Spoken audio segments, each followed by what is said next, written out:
Hello my dear viewers, কার্বোহাইড্রেটের structural biochemistry আমরা already এর আগে 3টে ক্লাসে পড়েছি। আজ আমরা জুলজির সেমিস্টার 3 বায়োকেমিস্ট্রি পেপার থেকে কার্বোহাইড্রেট মেটাবলিজম ডিসকাস করব। গ্লাইকোলাইসিস আর ক্রেবস সাইকেল আজকে আমরা পড়ব। দেখো, তাহলে এগুলো হচ্ছে অ্যাকচুয়ালি সেলুলার রেসপিরেশনের পার্ট। আমরা জানি সেলুলার রেসপিরেশন দুভাবে হতে পারে, একটা এরোবিক রেসপিরেশন, একটা অ্যানারোবিক রেসপিরেশন। এরোবিক রেসপিরেশন হয় অক্সিজেনের প্রেজেন্সে, আর অ্যানারোবিক রেসপিরেশন হয় অক্সিজেনের অ্যাবসেন্সে। আমরা জানি এরোবিক রেসপিরেশনের পরে মোট টোটাল 38 মলিকিউলস এটিপি তৈরি হয়। অন্যদিকে অ্যানারোবিক রেসপিরেশন থেকে মোট 2 মলিকিউলস এটিপি তৈরি হয়। গ্লুকোজ সেলুলার রেসপিরেশনের সময় গ্লাইকোলাইসিস পাথটা ফলো করে। গ্লাইকোলাইসিসে ঢুকে প্রথমে যেটা হয় সেটা হলো গ্লাইকোলাইসিসের যেগুলো স্টেপস, মোট 10টা বায়োকেমিক্যাল রিয়াকশনস আছে গ্লাইকোলাইসিসের মধ্যে। তো এই গ্লাইকোলাইসিসের রিয়াকশনসগুলো হয় সেলের সাইটোপ্লাজমের মধ্যে। এরপর যদি এরোবিক রেসপিরেশন হয় তাহলে সেটা গ্লাইকোলাইসিসে তৈরি হয় গ্লুকোজ থেকে 1 মলিকিউল গ্লুকোজ থেকে 2 মলিকিউলস পাইরুভিক অ্যাসিড তৈরি হয়। সেই পাইরুভিক অ্যাসিডটা আবার অ্যাসিটাইল কোয়েতে কনভার্ট হয়ে যায়, কার্বন ডাইঅক্সাইড তৈরি করে, এবং 2 কার্বন মলিকিউল ইয়েতে তৈরি হয়। 2 carbon molecule pyruvic acid actually 3 carbon molecule, তো ওখান থেকে 2 কার্বন মলিকিউল অ্যাসিটাইল কোয়ে তৈরি হয়, একটা কার্বন ডাইঅক্সাইড রিলিজ হয়ে যায়। এই প্রসেসটা হয় সাইটোপ্লাজমের মধ্যে। এরপর অ্যাসিটাইল কোয়েটা মাইটোকন্ড্রিয়ার মধ্যে ঢোকে এবং ক্রেবস সাইকেল তৈরি করে। এই ক্রেবস সাইকেলে আমরা জানি এটিপি তৈরি হয়, কার্বন ডাইঅক্সাইড তৈরি হয়, এবং ক্রেবস সাইকেল পুরোটাই হয় মাইটোকন্ড্রিয়ার মধ্যে। এরপরে ক্রেবস সাইকেলের যে এনএডিপিএইচ বা এফএডিএইচ2 তৈরি হয় সেগুলো আবার ইলেকট্রন ট্রান্সপোর্ট চেনে ঢুকে যায়। অক্সিজেনের প্রেজেন্সে ইলেকট্রন ট্রান্সপোর্ট চেনটা হয় এবং সেখানে H2 তৈরি হয় একদিকে এবং 34 মলিকিউলস টোটাল এটিপি তৈরি হয়। অন্যদিকে glycolysis in absence of oxygen, এটা ল্যাকটিক অ্যাসিড সাইকেল বা অ্যালকোহল ফার্মেন্টেশন এইসব দিকে চলে যেতে পারে অ্যানারোবিক রেসপিরেশনের মাধ্যমে। সেটা ল্যাকটিক অ্যাসিড ফার্মেন্টেশন বা অ্যালকোহল ফার্মেন্টেশনে চলে যায়। তো যাই হোক, আমরা আজকে দেখব গ্লাইকোলাইসিস আর ক্রেবস সাইকেল অর্থাৎ এরোবিক রেসপিরেশন সেলের মধ্যে কিভাবে হয় সেটা আমরা দেখব। তাহলে বেসিক্যালি গ্লাইকোলাইসিস কথাটা দুটো ওয়ার্ড নিয়ে তৈরি, গ্লাইকো আর লাইসিস। গ্লাইকো কথাটা এসেছে গ্লুকোজ থেকে, আর লাইসিস মানে হলো ব্রেকডাউন, অর্থাৎ গ্লাইকোলাইসিস মানে ব্রেকডাউন অফ গ্লুকোজ। এটা একটা মেটাবলিক পাথওয়ে। আমরা এর ওভারভিউ অলরেডি পড়লাম। এই মেটাবলিক পাথওয়েটা আমরা জানি সাইটোসলের মধ্যে সম্পন্ন হয়। এরপরে আমরা গ্লাইকোলাইসিসের সমস্ত রিয়াকশনস গুলো দেখব। তাহলে দেখো, গ্লাইকোলাইসিসে বেসিক্যালি কি হয়, একটা 6 কার্বন কম্পাউন্ড গ্লুকোজ থেকে দুটো 3 কার্বন কম্পাউন্ড পাইরুভেট তৈরি হয় এবং এখানে আমরা দেখতে পাচ্ছি এটিপি আর এনএডিপিএইচ তৈরি হয়ে যায়। Pyruvate further metabolised in energy pathways. এবার ওই পাইরুভেটটা ফার্দার মেটাবলাইজড হয়ে যায় একটা এনার্জি পাথওয়েতে। আমরা দেখতে পাচ্ছি গ্লাইকোলাইসিসকে আমরা আমাদের বোঝার বা আলোচনার সুবিধের জন্য আমরা দুটো ফেজে ভাগ করতে পারি, ফার্স্ট ফেজ আর সেকেন্ড ফেজ। মোট 10টা রিয়াকশন আছে গ্লাইকোলাইসিসের মধ্যে। আমরা 5টা রিয়াকশন করে ভাগ করতে পারি। তাহলে প্রথম ফার্স্ট ফেজে কি হয়, গ্লুকোজ থেকে গ্লিসারলডিহাইড 3 ফসফেট তৈরি হয়, এনার্জি এতে ইনভেস্ট করতে হয়, এনার্জি কনজিউমড হয় এই ফেজে। আর সেকেন্ড ফেজে কি হয়, এনার্জি জেনারেট হয়, এই গ্লিসারলডিহাইড 3 ফসফেট থেকে পাইরুভেট তৈরি হয়। তাহলে গ্লুকোজ থেকে পাইরুভেট তৈরি হওয়া, এটাকে আমরা দুটো ফেজে ভাগ করলাম। প্রথম 5টা রিয়াকশনের মধ্যে গ্লুকোজ থেকে গ্লিসারলডিহাইড 3 ফসফেট তৈরি হয় এনার্জি ইনভেস্ট করে, এবং তারপরে গ্লিসারলডিহাইড 3 ফসফেট থেকে পাইরুভেট তৈরি হয় এবং এই প্রসেস চলাকালীন এনার্জি রিলিজ হয়ে যায়। এরপর আমরা দেখবো ডিটেলে কিভাবে রিয়াকশনস গুলো হয়। তাহলে গ্লাইকোলাইসিস রিয়াকশনস আমরা দেখতে পাচ্ছি প্রথমে একটা গ্লাইকোলাইসিস, গ্লুকোজ হচ্ছে একটা হেক্সোজ মানে 6 কার্বন কম্পাউন্ড। আমরা জানি কাইনেসেস হচ্ছে যে কোনো গ্রুপের সঙ্গে ফসফোরিলেশন করে, মানে ফসফেট গ্রুপকে যোগ করে, ফসফোরিলেশন রিয়াকশনে ইনভলভ হয় কাইনেসগুলো। তাহলে গ্লুকোজ হেক্সোকাইনেজ এনজাইমের উপস্থিতিতে গ্লুকোজ থেকে তৈরি হবে গ্লুকোজ 6 ফসফেট, এবং এই গ্লুকোজ 6 ফসফেট যখন তৈরি হবে তখন অন্যদিকে একটা এটিপি মলিকুল একটা এডিপিতে কনভার্ট হবে, অর্থাৎ এটিপি থেকে এডিপি মানে যে ফসফেটটা রিলিজ হলো সেটাই কিন্তু গ্লুকোজের 6 নম্বর কার্বনে লেগে গিয়ে গ্লুকোজ 6 ফসফেট তৈরি করছে।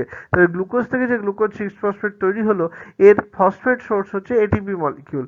এরপর এই glucose 6 phosphate in presence of isomerase enzyme সেটা তৈরি করবে ফ্রুক্টোজ 6 ফসফেট। আমরা জানি গ্লুকোজ আর ফ্রুক্টোজ একে অপরের আইসোমার, অর্থাৎ গ্লুকোজ থেকে আইসোমারেজ এনজাইমের প্রেজেন্সে তৈরি হলো গ্লুকোজ 6 ফসফেট থেকে ফ্রুক্টোজ 6 ফসফেট।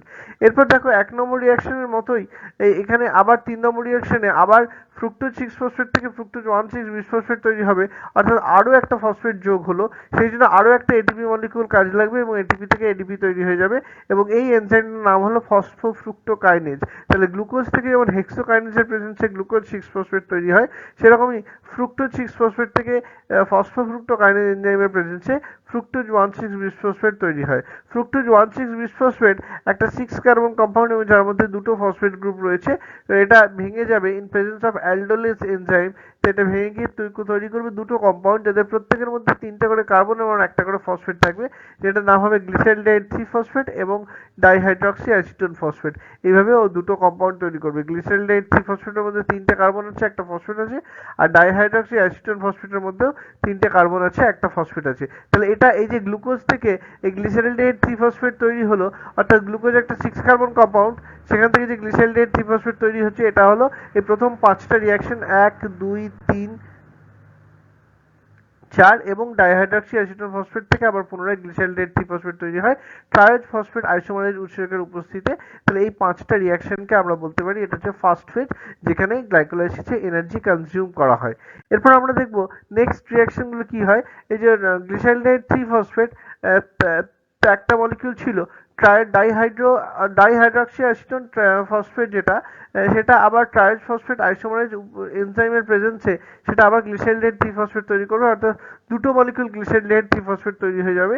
এরপর আমরা দেখছি গ্লিসারিলডাইড 3-ফসফেট ডিহাইড্রোজেনেজ এনজাইম ফসফেট ডোনেট করবে, এটাকে সাবস্ট্রেট লেভেল ফসফোরিলেশন বলা হয়, এবং এখানে এনএডি থেকে এনএডিএইচ তৈরি হবে, এবং তার ফলে এটা মানে এনএডি থেকে এনএডিএইচ তৈরি হচ্ছে যে রিডাকশন রিয়াকশন। তাহলে আমরা জানি রিডাকশন আর অক্সিডেশন সবসময় একসঙ্গে ঘটে, সাইমালটেনিয়াসলি হয়। তাহলে গ্লিসারিলডাইড 3-ফসফেট যখন এনএডি থেকে রিডাকশন হয়ে এনএডিএইচ তৈরি হলো, তখন গ্লিসারিলডাইড 3-ফসফেটটা অক্সিডাইজড হয়ে 1,3-বিসফসফোগ্লিসারেট তৈরি করবে। এই 1,3-বিসফসফোগ্লিসারেট আবার ফসফোগ্লিসারেট কাইনেজ এনজাইমের উপস্থিতিতে আবার একটা এডিপি থেকে এটিপি তৈরি করবে, অর্থাৎ এখানে একটা এটিপি তৈরি হলো। তাহলে 1,3-বিসফসফোগ্লিসারেট থেকে তৈরি হবে 3-ফসফোগ্লিসারেট।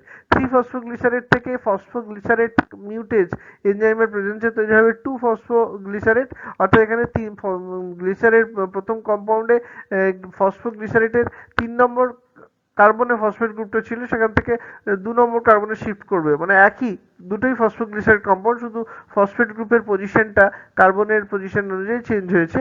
তাহলে ফসফোগ্লিসারেট মিউটেজ কি করবে, 3-ফসফোগ্লিসারেট থেকে 2-ফসফোগ্লিসারেট তৈরি করবে। সেই 2-ফসফোগ্লিসারেট আবার এনোলেজ এনজাইমের প্রেজেন্সে এবং ম্যাগনেসিয়াম 2+ আয়নের প্রেজেন্সে ফসফোরিনল পাইরুভেট তৈরি করবে। এই ফসফোরিনল পাইরুভেট আবার পাইরুভেট থেকে আবার পাইরুভেট কাইনেজ এনজাইমটা তোমার তৈরি করবে পাইরুভেট, এবং এখানেও একটা এডিপি থেকে একটা এটিপি তৈরি হবে। তাহলে এটা হলো এই যে গ্লিসারিলডাইড 3-ফসফেট থেকে যে পাইরুভেট তৈরি হওয়া, এটা হলো একটা সেকেন্ড ফেজ, এবং এখানে এনার্জি প্রডিউস হচ্ছে। আমরা দেখতে পাচ্ছি এই যে এখানে যে রিয়াকশনসটা, এখানে যে সেভেন্থ রিয়াকশন, এই সেভেন্থ রিয়াকশনটা হচ্ছে ইউনিডিরেকশনাল রিয়াকশন, আর বাদ বাকিগুলো কিন্তু হবে বাইডিরেকশনাল রিয়াকশন। এরপর আমরা এই তাহলে গ্লাইকোলাইসিসের নেট রিঅ্যাকশনস কি আমরা দেখতে পাচ্ছি, গ্লুকোজ তার সঙ্গে দুটো এডিপি, দুটো পিআই এবং দুটো এনএডি প্লাস দিলে তৈরি হবে দুটো পাইরুভেট, দুটো এটিপি এবং দুটো এনএডিএইচ। তাহলে এটা গ্লাইকোলাইসিসটা বোঝা গেল। তাহলে গ্লাইকোলাইসিস আমরা দেখলাম একটা 6 কার্বন মলিকিউল গ্লুকোজ থেকে দুটো 3 কার্বন মলিকিউল পাইরুভেট তৈরি হলো। এরপর আমরা দেখতে পাচ্ছি Krebs cycle. Krebs cycle is also known as TCA cycle. Hans Krebs এই সাইকেলটা ডিসকভার করেছিলেন বলে এটাকে ক্রেবস সাইকেলস বলা হয়। এবং এখানে আমরা দেখব যে 3 কার্বক্সিলিক অ্যাসিড, এখানে 3টে কার্বক্সিল গ্রুপ যুক্ত কম্পাউন্ড এই বায়োকেমিক্যাল রিঅ্যাকশন স্টেপে তৈরি হয়, সেই জন্য এটাকে ট্রাইকার্বক্সিলিক অ্যাসিড সাইকেলও বলা হয়।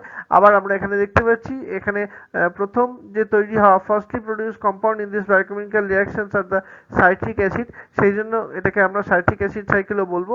তাহলে এটা একটা বায়োকেমিক্যাল পাথওয়ে, এটা এনার্জি তৈরি করার তরে অক্সিডেশন হয় অ্যাসিটাইল কোয়ে। তাহলে আমরা আগের স্টেপে দেখেছি গ্লাইকোলাইসিসে গ্লুকোজ থেকে পাইরুভিক অ্যাসিড তৈরি হয়েছিল। এই পাইরুভিক অ্যাসিডটা একটা 3 কার্বন কম্পাউন্ড, এটা সাইটোপ্লাজমের মধ্যেই পাইরুভিক অ্যাসিডের উপরে একটা রিডাকশন রিয়াকশন হবে, এবং এই অ্যাসিটাইল কোয়ে থেকে তোমার পাইরুভিক অ্যাসিড থেকে একটা কার্বন ডাইঅক্সাইড বেরিয়ে যাবে, অর্থাৎ পাইরুভিক অ্যাসিডটা ছিল 3 কার্বন কম্পাউন্ড, তার থেকে 2 কার্বন কম্পাউন্ড অ্যাসিটাইল কোয়ে তৈরি হবে। এছাড়া আমরা দেখতে পাচ্ছি ক্রেবস সাইকেলের মধ্যে এনএডিএইচ তৈরি হয়, কিছু অ্যামাইনো অ্যাসিড তৈরি হতে পারে। তাহলে আমরা জানি ইউক্যারিওটিক সেলের মাইটোকন্ড্রিয়ার মধ্যে এই ক্রেবস সাইকেলটা সম্পন্ন হয়। এটা 8টা বায়োকেমিক্যাল রিঅ্যাকশনস নিয়ে নিয়ে এটা তৈরি, এটা একটা সাইক্লিক্যাল প্রসেস। গ্লাইকোলাইসিস যেমন লিনিয়ার ছিল, এটা একটা সাইক্লিক্যাল প্রসেস। এটা প্রোক্যারিওটসের ক্ষেত্রে তো মাইটোকন্ড্রিয়া নেই, তাহলে প্রোক্যারিওটসের ক্ষেত্রে সাইটোসলের মধ্যে এই ক্রেবস সাইকেলটা সম্পন্ন হয়। এবার আমরা দেখতে পাচ্ছি, দেখো এই ক্রেবস সাইকেলের শুরুতে কি হয়। ক্রেবস সাইকেলের শুরুতে আগে সাইটোপ্লাজমের মধ্যে গ্লুকোজ, যেটা একটা 6 কার্বন কম্পাউন্ড, সেটা তো গ্লাইকোলাইসিসের ফলে দুবার গ্লাইকোলাইসিস হবে। কারণ তোমার একটা মলিকিউল গ্লুকোজ থেকে তোমার তৈরি হয়েছে দুটো গ্লিসাইলডেহাইড 3 ফসফেট। ফার্স্ট যে প্রথম 5টা রিয়াকশনের শেষে আমরা দেখেছি একটা গ্লুকোজ থেকে দুটো গ্লিসাইলডেহাইড 3 ফসফেট তৈরি হয়েছে, অর্থাৎ একটা গ্লুকোজ থেকে যে তৈরি হলো একটা গ্লিসাইলডেহাইড 3 ফসফেট, একটা ডাইহাইড্রক্সি অ্যাসিটোন ফসফেট।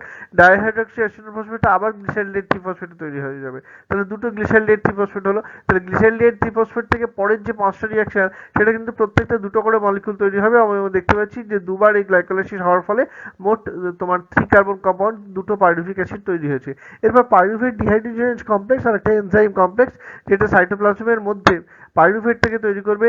পাইরুভেট ছিল একটা 3 কার্বন কম্পাউন্ড, সেখান থেকে একটা 2 কার্বন কম্পাউন্ড অ্যাসিটাইল করে তৈরি হবে, এবং এই রিয়াকশনে কার্বন ডাইঅক্সাইডটা বেরিয়ে যাবে এবং এনএডিএইচটা বেরিয়ে যাবে। এবার অ্যাসিটাইল কোয়েটা মাইটোকন্ড্রিয়ার মধ্যে প্রবেশ করবে। অ্যাসিটাইল কোয়ে একটা 2 কার্বন কম্পাউন্ড, সেটা অক্সালো অ্যাসিটেট নামক 4 কার্বন কম্পাউন্ডের সঙ্গে যুক্ত হবে এবং সাইট্রেট সিনথেস এনজাইমের প্রেজেন্সে এটা একটা 6 কার্বন কম্পাউন্ড তৈরি করবে। তাহলে অ্যাসিটাইল কোয়ের মধ্যে ছিল 2 কার্বন, অক্সালো অ্যাসিটেটের মধ্যে ছিল 4 কার্বন, দুটো মিলিয়ে তৈরি হচ্ছে একটা 6 কার্বন কম্পাউন্ড, যেটাকে আমরা সাইট্রেট বলছি। এই সাইট্রেটটা আবার অ্যাকোনাইটেজ উৎসেচকের উপস্থিতিতে এটা তৈরি করবে আইসোসাইট্রেট। হ্যাঁ, আইসোসাইট্রেট থেকে আইসোসাইট্রেট ডিহাইড্রোজিনেজ এনজাইম কি করবে, এনএডি থেকে এনএডিএইচ তৈরি করবে এবং কার্বন ডাইঅক্সাইড এখানে রিলিজ হয়ে যাবে, অর্থাৎ একটা কার্বন কমে যাবে। তাহলে সাইট্রেট এবং আইসোসাইট্রেট দুটোই ছিল 6 কার্বন বিশিষ্ট কম্পাউন্ড। আইসোসাইট্রেট থেকে যখন আলফা কিটোগ্লুটাইড তৈরি হলো in presence of the enzyme আইসোসাইট্রেট dehydrogenase, তখন একটা কার্বন ডাইঅক্সাইড বেরিয়ে যাবে, অর্থাৎ এর কার্বন সংখ্যা একটা কমে যাবে। আলফা কিটোগ্লুটাইডের মধ্যে 5টা কার্বন থাকবে।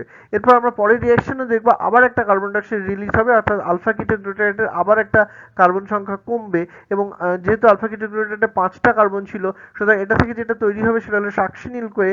হ্যাঁ, আলফা কিটোগ্লুটাইড ডিহাইড্রোজেন উৎসেচকের বা এনজাইমের উপস্থিতিতে, এবং এই সাকসিনিল কোয়ের মধ্যে হবে 4টে কার্বন। পরপর দুটো স্টেপে দেখলাম আমরা এক মলিকুল করে কার্বন ডাইঅক্সাইড বেরিয়ে গেল এবং কার্বন সংখ্যাটা কমে গেল। তাহলে প্রথমে সাইট্রেট আর আইসোসাইট্রেটের মধ্যে ছিল 6টা করে কার্বন, তারপর আইসোসাইট্রেট থেকে যখন আলফা কিটোগ্লুটাইড তৈরি হলো তখন একটা কার্বন কমলো, আবার আলফা কিটোগ্লুটাইড থেকে যখন সাকসিনিল কোয়ে তৈরি হলো তার মধ্যে একটা কার্বন তৈরি হলো, অর্থাৎ সাকসিনিল কোয়ের মধ্যে কার্বন সংখ্যা হলো 4।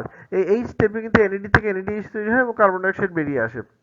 এরপর সাকসিনিল কোয়ে এনজাইম, সাকসিনিল কোয়ে সিনথেজ এনজাইমের উপস্থিতিতে একটা জিটিপি তৈরি করবে এবং সাকসিনেট তৈরি হয়ে যাবে, এবং সাকসিনেট থেকে আবার সাকসিনেট ডিহাইড্রোজিনেজ এফএডিএইচ2 তৈরি করবে, এবং সেখানে ফিউমারেট তৈরি হবে। ফিউমারেটের উপর ফিউমারেজ এনজাইম কাজ করবে, তৈরি করবে ম্যালেট থেকে আবার ম্যালেট ডিহাইড্রোজিনেজ, সেখানে এনএডি থেকে এনএডিএইচ তৈরি হবে, আর অক্সালো অ্যাসিটেট তৈরি হয়ে যাবে, মানে 4 কার্বন কম্পাউন্ড। তাহলে কার্বন সংখ্যাটা একই থাকছে। তাহলে আমরা কি দেখতে পেলাম, ক্রেবস সাইকেলের রেজাল্ট কি? আমরা এখানে দেখতে পেলাম 3 মলিকিউল এনএডিএইচ তৈরি হলো। প্রথমে আইসোসাইট্রেট থেকে আলফা কিটোগ্লুটাইড তৈরি হওয়ার সময় 1 মলিকিউল এনএডিএইচ তৈরি হয়েছে, আবার আলফা কিটোগ্লুটাইড থেকে যখন সাকসিনিল কোয়ে তৈরি হয়েছে তখন একটা মলিকিউল এনএডিএইচ তৈরি হয়েছে, আবার ম্যালেট থেকে যখন অক্সালো অ্যাসিড তৈরি হয়েছে তখন একটা মলিকিউল এনএডিএইচ তৈরি হয়েছে। হ্যাঁ, এবং এখানে আমরা দেখছি সাকসিনেট থেকে যখন ফিউমারেট তৈরি হয়েছে তখন 1 মলিকিউল এফএডিএইচ2 তৈরি হয়েছে, এবং যখন সাকসিনিল কোয়ে থেকে সাকসিনেট তৈরি হয়েছে তখন একটা জিটিপি তৈরি হয়েছে, এবং আইসোসাইটেট থেকে যখন আলফা কিটোগ্লুটাইড তৈরি হয়েছে তখন 1 মলিকিউল কার্বন ডাইঅক্সাইড রিলিজ হয়েছে, এবং আলফা কিটোগ্লুটাইড থেকে যখন সাকসিনিল কোয়ে তৈরি হয়েছে তখন 1 মলিকিউল কার্বন ডাইঅক্সাইড রিলিজ হয়েছে। অর্থাৎ আমরা দেখতে পেলাম ক্রেবস সাইকেলের ফলে 3টে এনএডিএইচ, একটা এফএডিএইচ2, একটা জিটিপি এবং দুটো কার্বন ডাইঅক্সাইড রিলিজ হয়েছে। তাহলে যেহেতু ক্রেবস সাইকেলে দুবার সম্পন্ন হবে, দুবার ঘুরবে, হ্যাঁ, দুবার সাইক্লিক্যাল প্রসেস চলবে, সেরকম এখানে ক্রেবস সাইকেলের ফলে আমরা দেখতে পাচ্ছি মোট 6টা এনএডিএইচ, দুটো এফএডিএইচ2, দুটো জিটিপি এবং 4টে কার্বন ডাইঅক্সাইড তৈরি হবে। এইগুলো এরপর ঢুকে যাবে ইলেকট্রন ট্রান্সপোর্ট চেনের মধ্যে এবং সেখানে আবার এরা এটিপি তৈরি করবে। Thank you, all the best.